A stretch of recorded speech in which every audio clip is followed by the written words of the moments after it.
Apa kabar sahabat Bang Gonzales? Semoga baik-baik saja ya.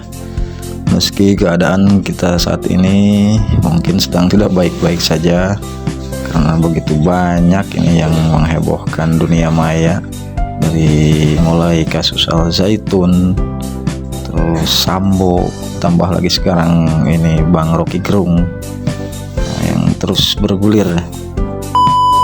Yang paling banyak merugikan keuangan negara itu Pak Jokowi. Anda tahu akibat nikel dilarang, ya, nikel dilarang, biji nikel yang dilarang, ya, biji nikel dilarang. 95% biji nikel itu dipakai untuk perusahaan Cina. Dikasih harga, kan gak ada harganya. Harganya di Shanghai $80. Pemerintah resmi menetapkan buat Cina itu $34. 95% produknya diekspor ke Cina. Bebas bayar pajak 30 tahun. Tolol itu namanya. Perkarakan saya, silakan Pak Jokowi. Saya sudah bilang kemana-mana, bahkan sudah di sidang kabinet terataskan omongan saya itu, tapi masih dipidatokan lagi. Wah, kita dapat rezeki nombok 450 triliun. Kebohongan luar biasa itu. Kita kan secara rakyat Indonesia, Cina yang dapat 400 triliunnya itu. Jadi jangan main-main ngurus negara Pak Jokowi, ya, jangan naif itu gitu. Menurut saya udah keterlaluan. Makanya saya bilang Pak Jokowi itu yang dia rusak bukan karena korupsi zaman Pak Harto, KKN. Yang dia rusak nih fondasi bernegara. Jadi harus dilawan. Waktu itu saya membaca di media massa bahwa Presiden Jokowi pergi ke Cina tuh. Buat apa? Terutama buat nyari investor. Lalu saya anggap bahwa itu jualan IKN. Padahal jualannya udah ditolak oleh Saudi Arabia, ditolak oleh Singapura, ditolak oleh Kanada. Sekarang pergi terakhir ke Cina. Dan kita tahu bahwa Jokowi atau Presiden Jokowi, atau jangan sebut Presiden Jokowi, Presiden ke-7 Republik Indonesia itu lebih anonim lagi gitu, berupaya untuk membujuk Presiden Cina untuk tanam saham di IKN. Dan bagi saya itu artinya memberi keleluasaan pada sebuah negara yang sedang berupaya untuk menghegemoni atau bahkan menganeksasi negara-negara tetangga. Dan itu ada faktanya tuh, di Bangladesh, di Afrika tuh, kalau gagal bayar utang maka diambil alih bagian-bagian dari negara itu. Jadi ada pretext, ada peristiwa sebelumnya. Maka saya sebut bahwa Presiden Jokowi hendak menjual negara.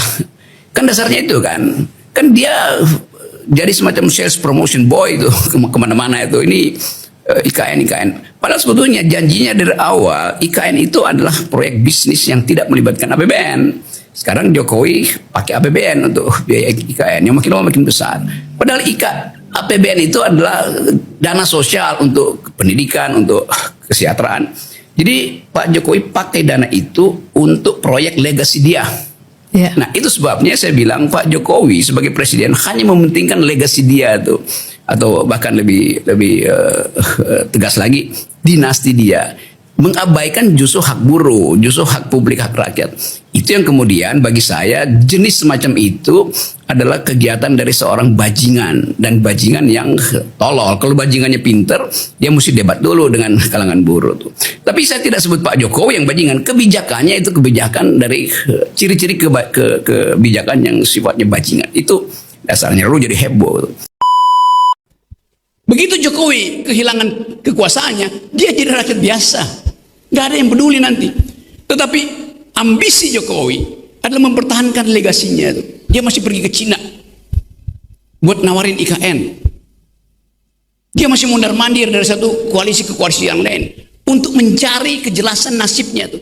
Dia memikirkan nasibnya sendiri. Dia nggak pikirin nasib kita.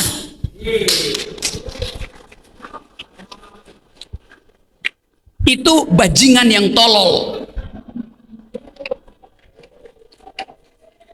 Kalau dia bajingan pinter, dia mau terima berdebat dengan Jumhur Hidayat.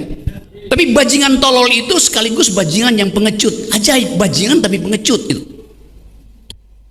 Jadi teman-teman, kita harus lantangkan ini. Saya percaya bahwa 10 Agustus nanti akan ada kemacetan di jalan tol. Bukan saya percaya, saya inginkan. Lebih baik macet di jalan tol daripada macet di jalan pikiran.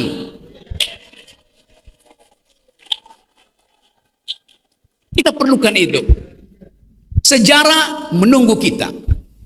Dan siapa yang dipanggil sejarah, dia mesti mewakafkan waktu dan tenaganya untuk memungkinkan sejarah itu menempuh jalurnya sendiri. Tidak ada perubahan tanpa gerakan. Saya bisa kasih kritik macam-macam, tapi kekuasaan hanya berubah kalau ditandingi oleh massa. Kekuasaan selalu takut pada massa. Sejarahnya begitu, sunatullahnya begitu.